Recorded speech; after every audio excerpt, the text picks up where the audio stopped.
Welcome back to LeapTalk English, where real conversations help your English grow naturally. I'm Mary.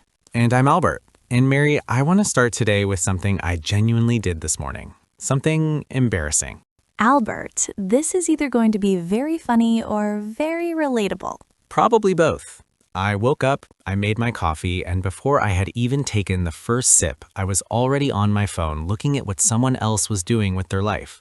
And within about 30 seconds, I went from feeling perfectly fine to feeling like I was somehow behind, like I was missing something, like everyone else had figured something out that I hadn't.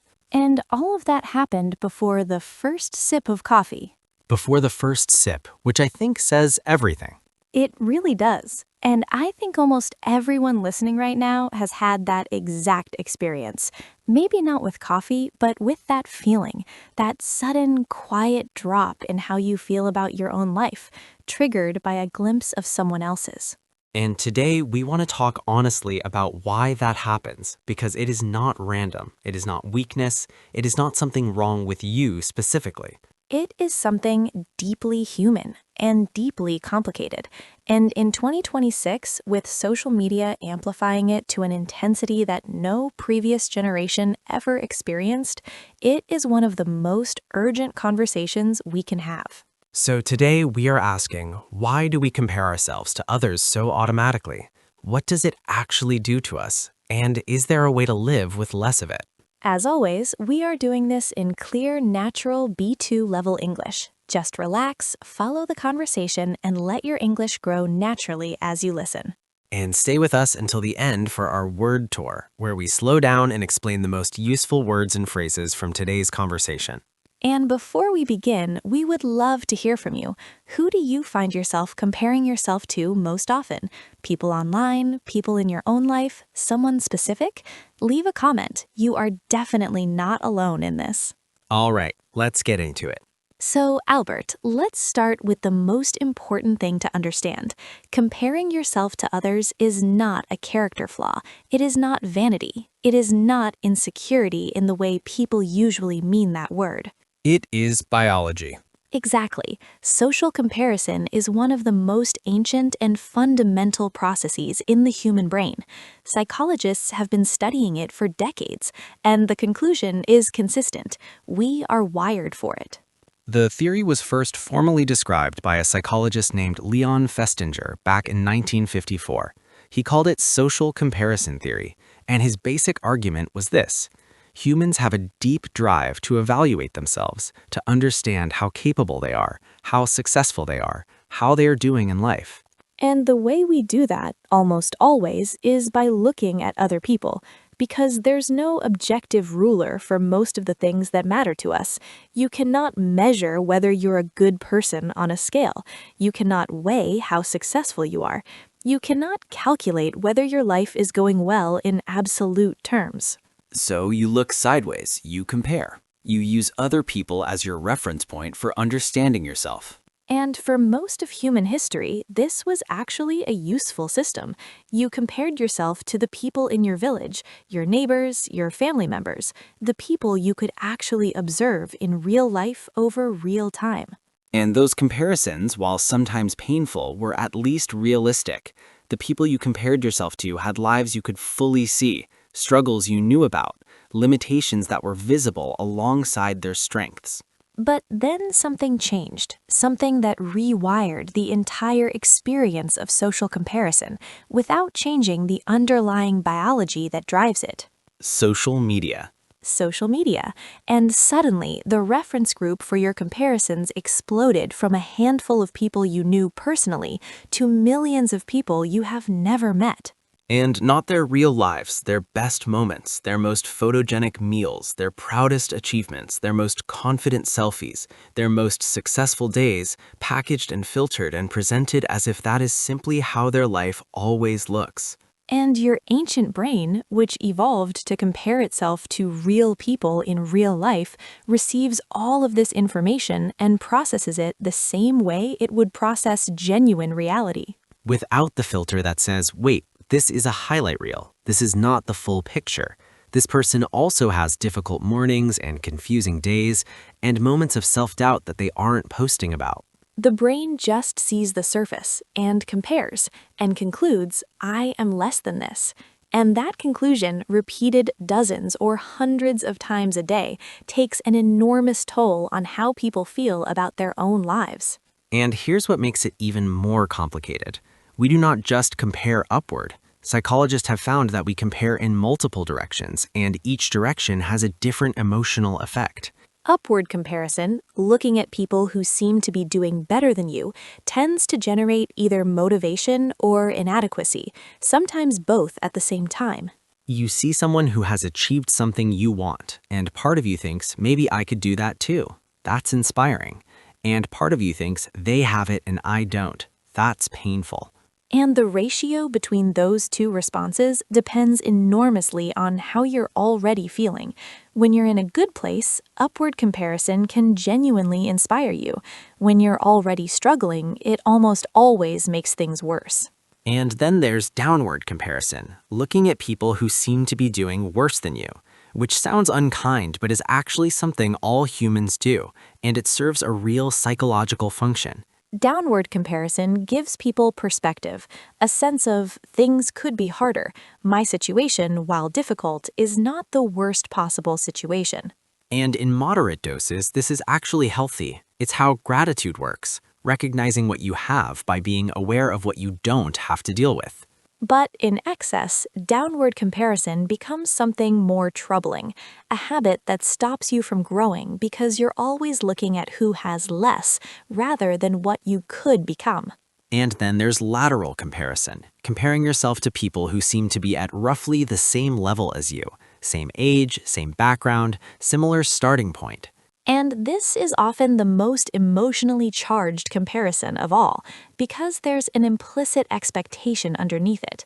We started in the same place. Why are they there and I am here? And that question, when it turns into a quiet obsession, can quietly poison how you feel about people you genuinely care about. Friends whose success starts to feel threatening rather than celebratory. Colleagues whose promotions trigger something uncomfortable rather than genuine happiness. And people feel guilty about those reactions. They think, I should be happy for them. What's wrong with me?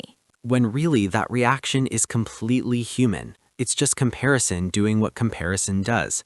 It's not a sign of bad character. It's a sign of a brain doing exactly what it was designed to do in a world that wasn't designed for it. So what do we actually do about it? Because I don't think the answer is stop comparing. You can't simply switch off something that's biologically fundamental.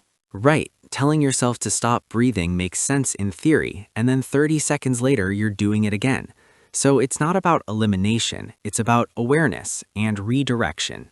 And I think the first and most important shift is this: become aware when you're comparing and what you're comparing with. Because not all comparisons are created equal.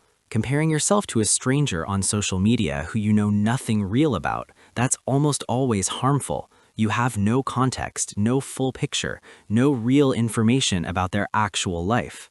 But comparing yourself to a mentor, someone whose path you genuinely want to follow, someone whose values align with what you care about, that kind of comparison can be genuinely useful. It gives you direction. It shows you what's possible. It answers the question, how do I get from where I am to where I want to be? The key difference is whether the comparison illuminates a path or just creates suffering with no useful information attached to it. And once you start noticing which kind you're doing, you can make more intentional choices about where to direct your attention. The second shift, and this one is harder but more powerful, is learning to compare yourself to yourself rather than to others. Which sounds simple, but actually requires a complete reorientation of the question you're asking. Instead of, how am I doing compared to them, you ask, how am I doing compared to who I was 6 months ago, 1 year ago, 5 years ago? And that question, answered honestly, is almost always more accurate, more useful, and more kind. Because you're the only person whose full context you actually know. You know where you started, you know what you've been through, you know what it cost you to get where you are. You cannot know any of that about someone else, even if you think you do, even if you follow their life closely. You're always working with an incomplete picture. And the third shift, and I want to say this gently, is practicing what researchers call compersion. Which is a beautiful word that not enough people know. It is. Compersion means feeling genuine joy in someone else's happiness, not despite the fact that they have something you don't, but alongside it, separately from your own situation. And it sounds idealistic. It sounds like something that should be easy but isn't. Because it requires separating two things that comparison has fused together, their success and your lack, as if the two are connected, as if their having something means you have less of it. But in most of the things that matter, that's simply not true. Someone else's happiness does not reduce your capacity for happiness. Someone else's success does not take anything from what's possible for you. And practicing compersion, genuinely celebrating what others have, does something remarkable to the comparison instinct. It transforms it from a source of suffering into something that can actually enrich your life.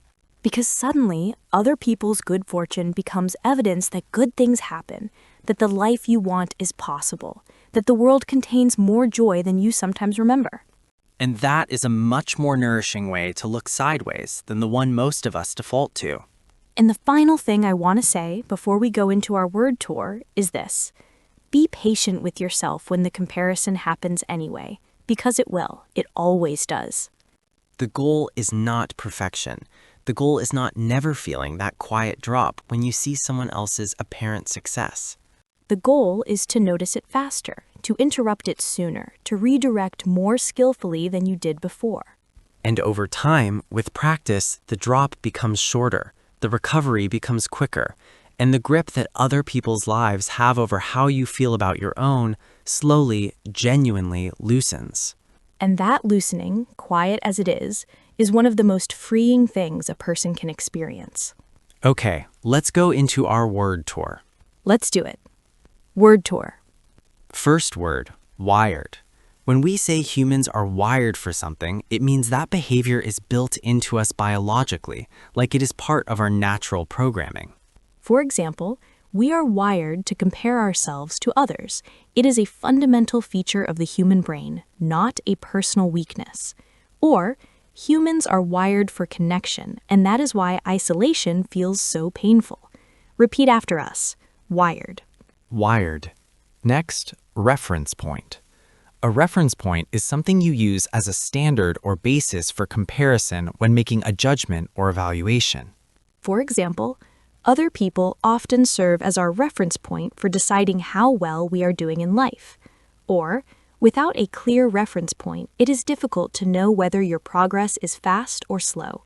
Repeat. Reference point. Reference point. Next, highlight reel. A highlight reel is a collection of only the best or most impressive moments, edited together without the ordinary or difficult parts. For example, what people post on social media is always a highlight reel, not a genuine reflection of their full life. Or, comparing your behind the scenes to someone else's highlight reel is always going to feel unfair. Repeat. Highlight reel. Highlight reel. Next, inadequacy. Inadequacy is the feeling that you are not good enough, that you fall short of what is expected or what others seem to have. For example, constant upward comparison on social media feeds feelings of inadequacy in even the most confident people. Or, she worked hard to separate her sense of self-worth from the inadequacy she felt when comparing herself online. Repeat. Inadequacy. Inadequacy.